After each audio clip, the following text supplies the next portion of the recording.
virtually or go back to school. You chose to go back to school. Why, and how is it going so far?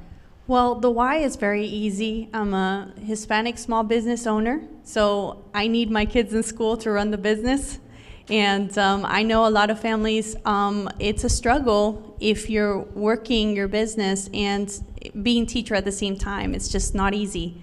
But we made that decision, and I really want to thank the leadership of Governor Bill Lee, who emphasized to the school districts to offer the options of in-person learning and virtual so that parents would have the freedom to choose which education route would be best for their child. The parents in my area and at our school decided to send our kids back. Our kids are excited. There is social distancing. There's a lot of protocols in place. Their temperatures are taken every morning. Everything is going very smooth, but what is really good is that my son and daughter, they understand the seriousness of the virus for those at risk. So they're keeping an eye out for those who are at risk so we can look after them. We have a group chat with the parents, and we're communicating all the time if there's any symptom so that we know if something's happening or not, whether we send our kids back to school that day or not. And because the virtual class is happening at the same time, our kids will never fall behind. That's great. Thank you very much. Well said. Claudia Valladares, you are a kindergarten teacher at a public school, and we understand you had a very successful in-person summer school experience, which may be very surprising to some people here that actually was happening this summer.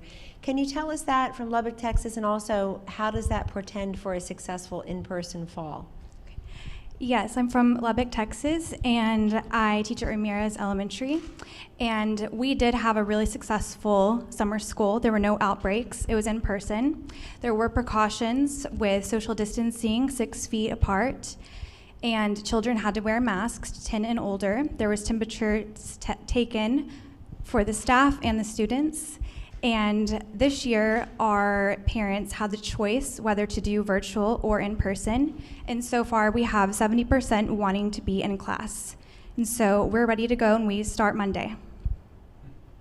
Very exciting, right? Thank you. Thank you for all of your leadership with this. Thank you very much. Say hello to everyone. I know the area well. It's great. Thank you. Thank you, Mr. President.